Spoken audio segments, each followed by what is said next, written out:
Hi, how are you? Another day, another show. Uh, it's been fun, good insights, good stories. I've got something more interesting today. Uh, this is based on some observations of mine. And I find it very interesting. Currently, two things are happening in our country, and both are quite interesting. One, this whole process of changing names. I was in Delhi last week, and Aurangzeb Road has been changed to I think Abdul Kalam Road. I don't know. I don't remember the thing, but yeah, they were changing it. The signages were being removed. The new ones are being put. Uh, History is etched. You can't change history. But changing names, uh, throwing tantrums, is not going to change anything because uh, history gets documented globally. I'll give you three examples. Okay, three very good examples of three countries that have made a living out of history.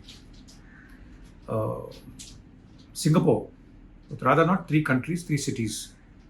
Uh, Singapore is a country that has no history. It has been invaded, it has been butchered. But if you go to Singapore, they have possibly one of the best museums there. And that museum is nothing but uh,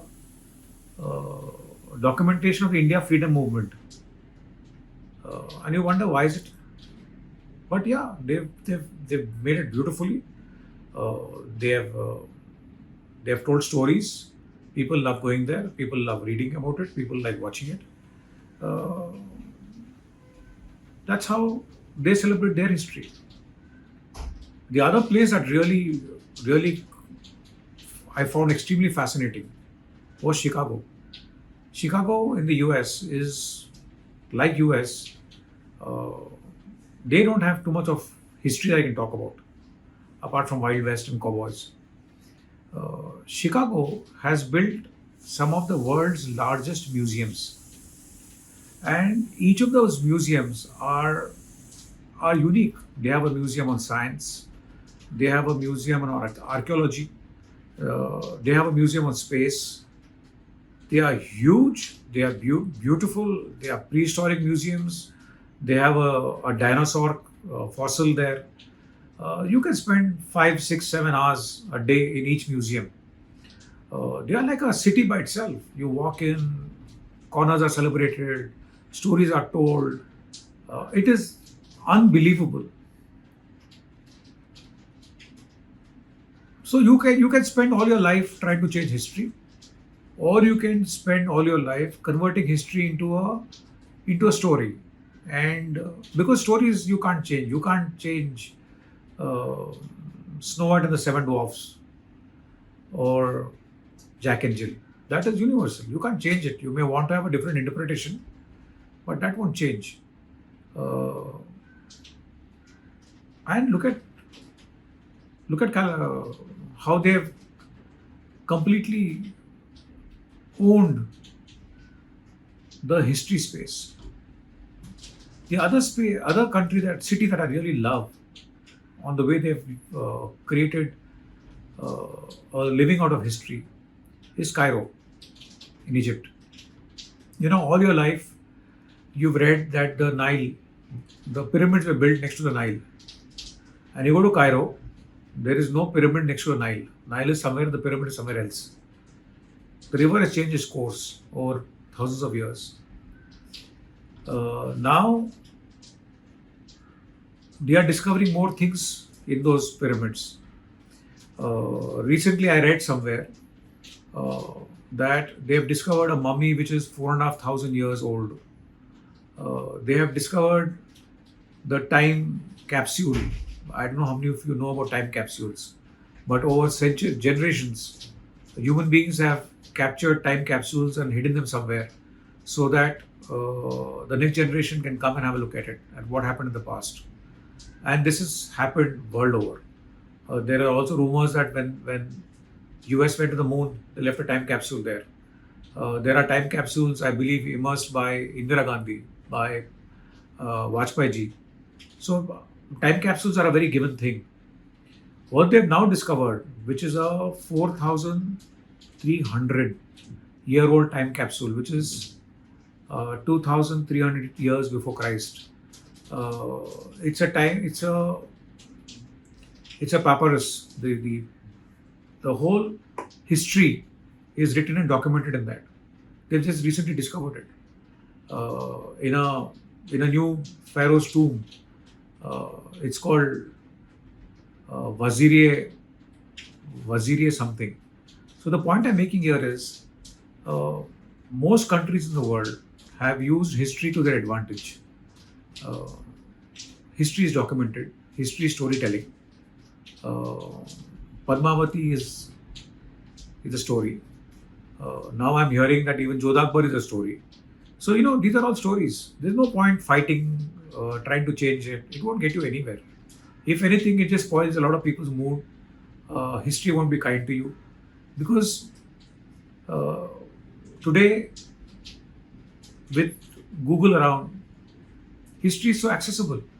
Uh, you can get it in 1 minute. How much will you change? Where all will you change? What all will you change? What is this battle you're fighting? It's not worth it. You're one small speck in the evolution of this whole game. Uh, Play your part and move on. There's no point trying to fix it, change it, uh, to gain some very short-term gains. It won't help. It won't help and it won't get you anywhere because the moment you go, it will be brought back to the original. It's like how they changed history books in Rajasthan.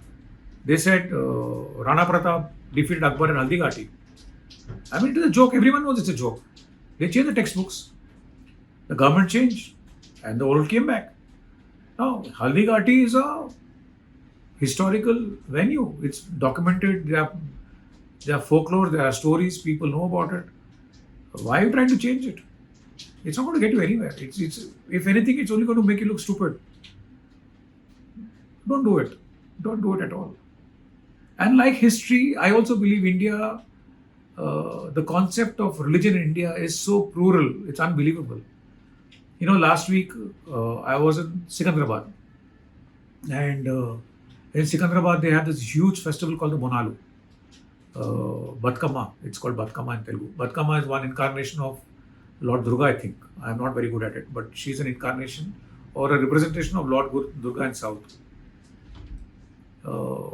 And you know what are the big ritual there? The big ritual in the temple is animal sacrifice. I mean, I may agree or disagree with it. Frankly, it doesn't matter.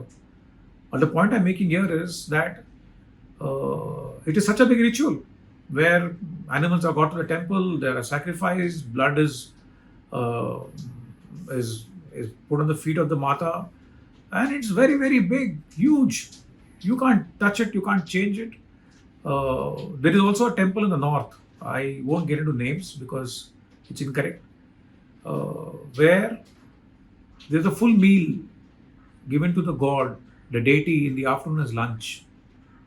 But before the lunch is made for the deity, the priests of the temple have to be fed to a point where they don't have their eye on the deity's food. And they eat everything. They eat anything and everything that satisfies the priest. The cooks, rather, they're not the priests, the cooks. Uh, and then the bhog is made, chapat bhog. These are stories you can't change, you can't touch them. Uh, Religion is pluralistic. Religion is not food centric. Each part of the country has its own belief systems. In Calcutta, fish is vegetarian. Uh, you go to Tamil Nadu, the temples are so beautiful. They are so cultured. There is so much of reverence there. Tamil Nadu, Kerala. I love those temples. You go there, they are so beautiful. They are non commercialized. They are organized very well. They are extremely clean. They also look like temples. They don't look like commercial establishments. So I just think these couple of things are so important. One is don't mess around with history because history is crafted, history is written, and history is permanent. You can come and go, but history won't change. And the other thing that I find really fascinating is the pluralism of the of our religion, Hindu religion. It is so beautiful. It is interpreted differently everywhere. It's got different colors. It's got different cultures. It's got different protocols. It's got different rituals. It's not monolithic. It is not singular. It is not one. Uh, and these are uh, two experiences over the last 10 days that have really caught my attention. Uh, I just thought I'll share it with you, uh, and I hope you resonate with what I'm saying. If you do, uh, share it and enjoy it. Thank you very much. Bye.